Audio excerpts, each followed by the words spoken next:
Agora sim, aqui. Então aqui tem um tópico 6, né, ainda sobre os 7 pecados capitais. Esse ainda é porque está fazendo referência a algo que foi escrito lá no livro verde, né, no livro com Uma Nova Consciência para uma Nova Humanidade, né, tá aqui, que fala ali sobre como as correntes espiritualistas estavam acostumadas a lidar com os 7 pecados capitais. 7 pecados capitais a gente também pode traduzir ou relacionar, né, vocês podem colocar assim como sinônimo, os vícios, tá? E em contrapartida, ou seja, a contraparte dos vícios seriam as virtudes. Isso aí a maioria já sabe.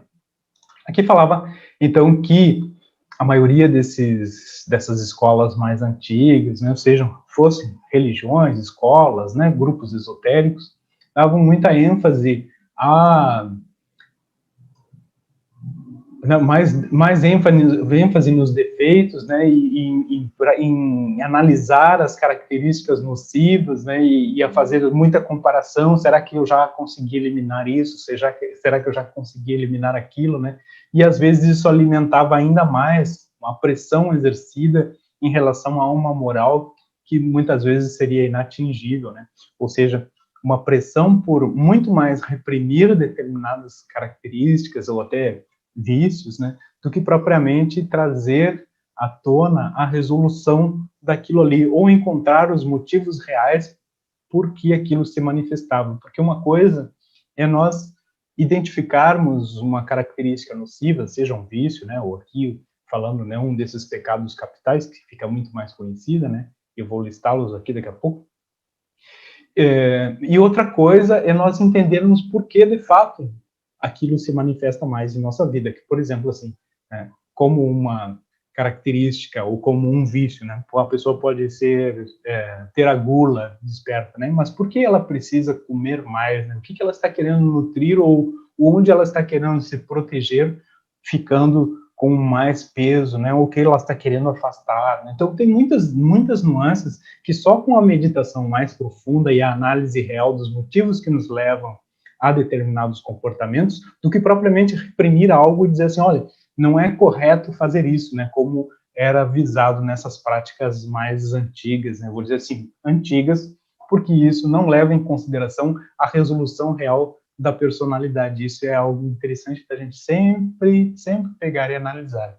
Inclusive, vamos fazer uma análisezinha aqui rápida desses tópicos que estão aqui, né? E eu vou listar aqui na página, no capítulo 4.1 do livro verde, né? Uma Nova Consciência para uma Nova Humanidade, fala, né, que lista, né, como os 7 pecados capitais: a ira, a inveja, a gula, a cobiça, o orgulho, luxúria e preguiça. Tá?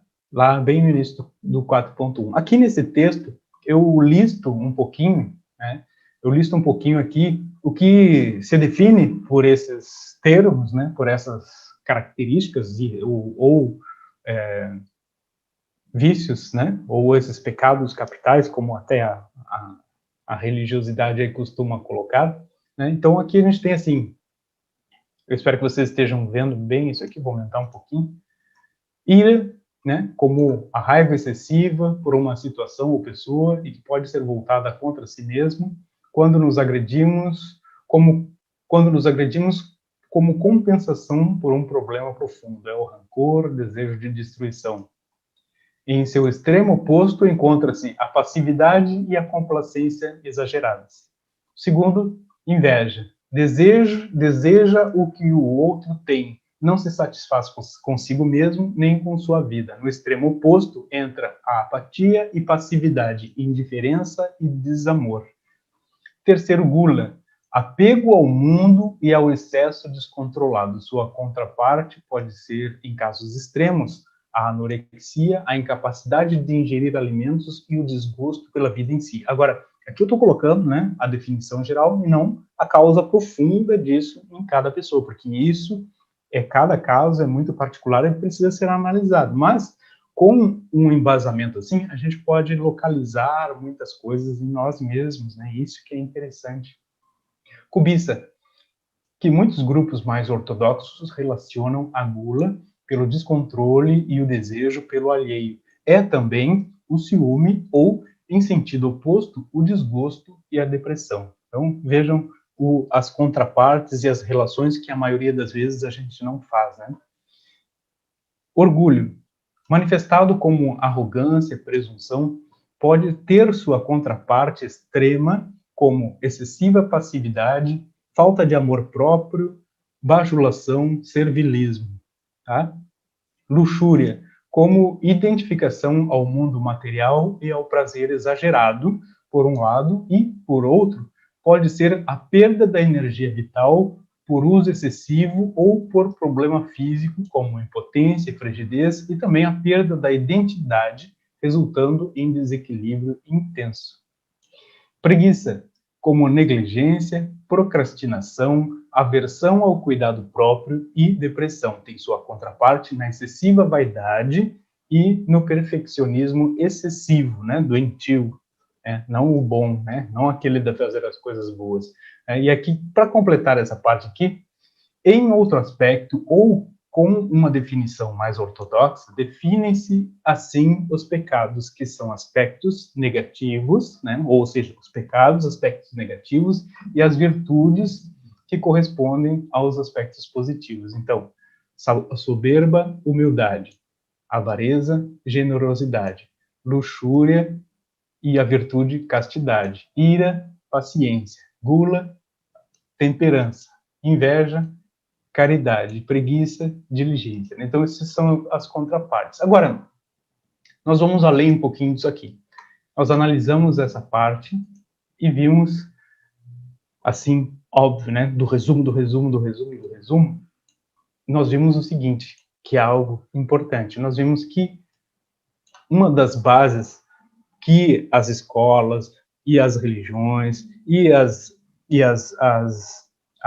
o estudo da espiritualidade mais profunda sempre colocava que para a evolução acontecer, né, para a evolução acontecer, precisaria ter o equilíbrio e a eliminação desses vícios e, em contraparte, né, o aumento ou o despertar das virtudes relativas a eles, ou seja, a eliminação daqueles vícios, a eliminação daquele ego negativo, como alguns também diriam, que manifestam esses vícios, né, ou essas características negativas. Então, muitas vezes, e é por isso que a nova maneira de ver a espiritualidade, ela não pode ser repressiva, ela precisa ir na causa real das coisas. Então, nisso reside a mudança que nós temos hoje.